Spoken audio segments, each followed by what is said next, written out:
اور اس کے بعد میں انکساری کا یہ عالم کہ جو بھی پہنچ جائے، یہ انداز تھا ان کا. آپ کو یاد ہے جن لوگوں نے انہیں دیکھا ہے، یہی انداز تھا.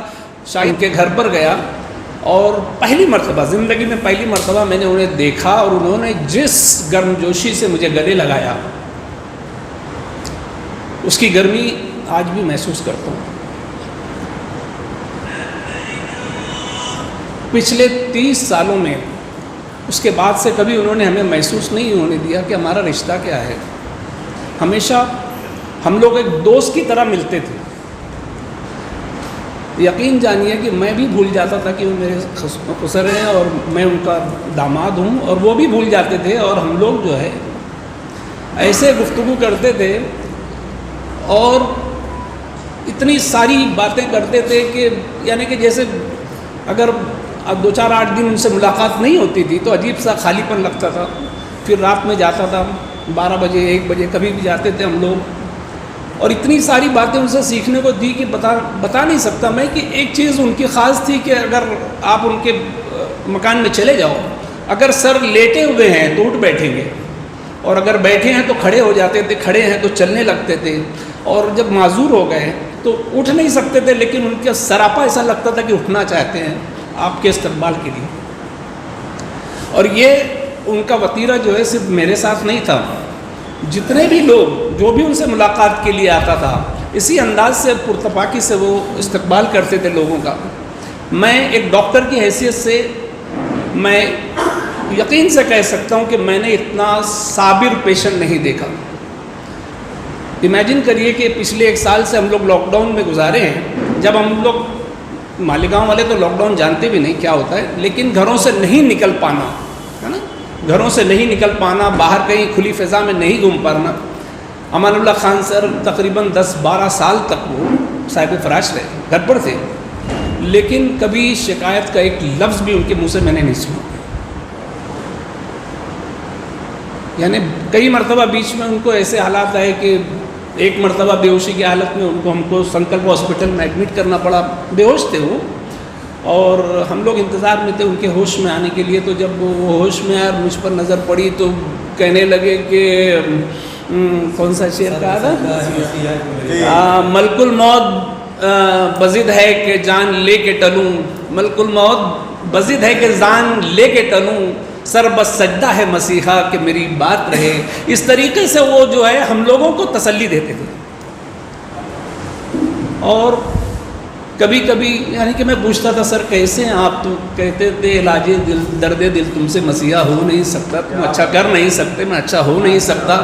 یہی انداز جو ہے پورے 30 سال یہی انداز رہا ان کا. یعنی کہ اور کبھی ہم کو خبر لگتی تھی، گھر والے فون کر دیتے تھے اور ہم پہنچتے تھے کہ ارے ان کی طبیعت ٹھیک نہیں ہے، تو بولتے تھے ارے کمبخت نے فون کر دیا. کس نے فون کر دیا؟ سر کو آپ کو تکلیف ہو گئی، زحمت ہو گئی، کیوں؟ اور یعنی ہم لوگوں کو یعنی ایسا لگتا تھا کہ وہ بیمار نہیں، ہم لوگ بیمار، اور بیٹھیں گے، بیٹھو چائے پیو کھانا کھاؤ. ارے میں بولا سر آپ آرام کریے، یعنی آپ کو تکلیف ہے؟ نہیں جی کچھ نہیں. بولا کیا ہوا تھا؟ ارے کچھ نہیں. بولے ذرا سا ایسے ہی ٹھسکا لگ گیا تھا، ایسا ہو گیا ویسا ہو گیا. یعنی کہ کبھی جو ہے اپنی بیماری کی وجہ سے ہم پر بوجھ نہیں بنے آخر تک، یقین جانیے. اور ان کی ایز اے یعنی پروفیسر کی حیثیت سے نہ جانے کتنی ان کی یعنی کوالٹیز کے بارے میں بتا نہیں سکتا. ابھی لوگوں نے بتایا کہ وہ مراٹھی میڈیم سے پڑھے ہوئے تھے. آپ ہم لوگ بہت دیکھتے ہیں مراٹھی میڈیم کے پڑھے ہوئے لوگ، ہو سکتا ہے اردو سیکھ لیں، بہت سارے لوگ بول سکتے ہیں، کچھ لوگ تھوڑا بہت لکھ سکتے ہیں، لیکن اردو ادب میں یہ مقام بنا لینا مراٹھی میڈیم کا ہونے کے باوجود کمال ہے.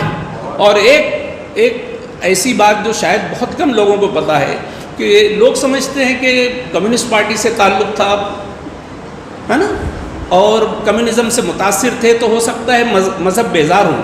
آپ کو بتا دوں کہ برسوں دیولالی کیمپ میں ایک سیرت النبی صلی اللہ علیہ وسلم پر ایک پروگرام ہوتا تھا سالانہ، اور سر مقرر خصوصی کی حیثیت سے جاتے تھے اور سیرت پر بیان کرتے تھے. اب یعنی کہ کوئی جس کو معلوم نہیں ہے وہ شخص تصور بھی نہیں کر سکتا کہ کوئی شخص یعنی کہ کمیونزم سے متاثر ہے اور اس کے یعنی ساغر و پیالہ کی بات کرنے والا سیرت النبی پہ کیسے تقریر کر سکتا ہے. لیکن وہاں کے لوگوں سے جب معلوم پڑا کہ وہ لوگ سال بھر اس کا انتظار کرتے تھے. دوسری بات یہ، رمضان کا مہینے میں ہم لوگ کبھی ایک ختم کبھی دو ختم کرتے تھے، 5-5 7-7 ختم کر ڈالتے تھے. اور یہ باہر اس کا یعنی کہ زیادہ بول بھی نہیں کرتے تھے. کبھی وہ بچیوں سے مجھے معلوم پڑتا تھا کہ یہ ایک ایک بیٹھک میں 10-12 پارا پڑھ لینا ان کے لیے کوئی بات نہیں تھی. تو اب آپ بتائیے کہ جو شخص مراٹھی سے پڑھا، اردو اور عربی اور مذہب، اتنی یعنی کوالٹیز ایک شخص میں کیسے آ سکتی ہیں؟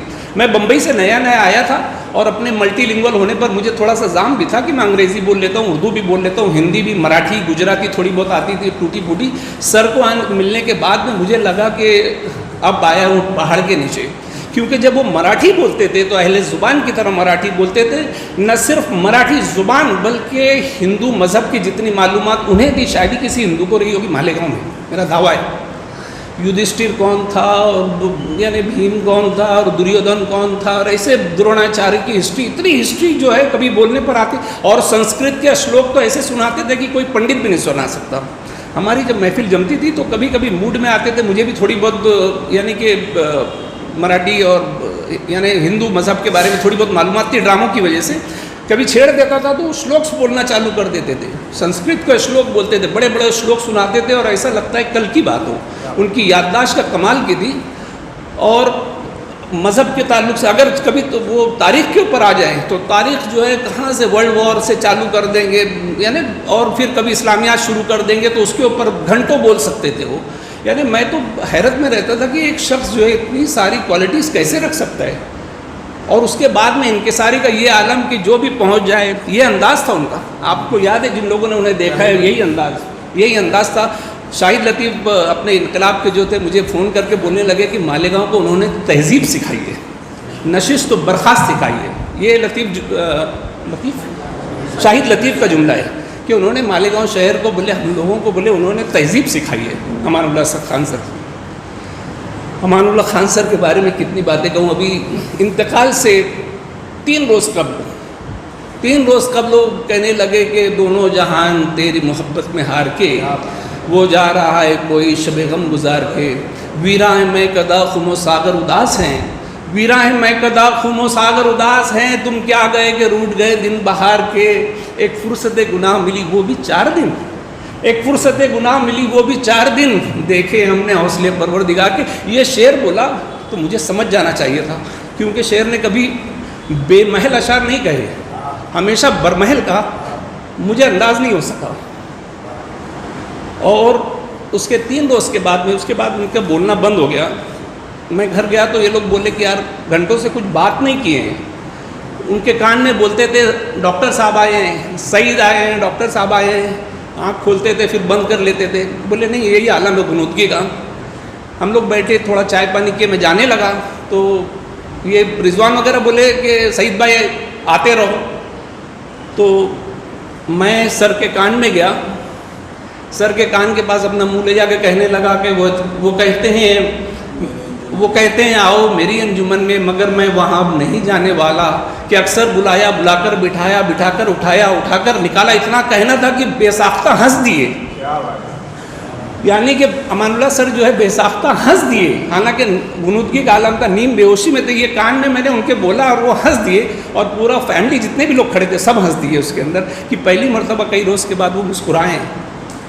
خیر اللہ تعالیٰ ان کے قبر کو نور سے بھر دے اور ان کے سیئات کو حسنات سے مبدل فرمائے، انہیں جنت الفردوس میں جگہ عطا فرمائے. آج بارش کے موسم میں مجھے ایسا لگ رہا تھا کہ شاید آج کا پروگرام فلاپ ہو جائے گا یا کینسل کرنا پڑے گا، لیکن آپ لوگوں کی موجودگی جو ہے اس بات کا ثبوت ہے کہ آپ لوگ امان اللہ سر کو کتنا چاہتے ہیں، چاہتے رہیں گے. سن تو صحیح جہاں میں ہے تیرا فسانہ کیا، کہتی ہے تجھ کو خلق خدا غائبانہ کیا. اتنا کہہ کر میں اپنی بات ختم کرتا ہوں. شکریہ.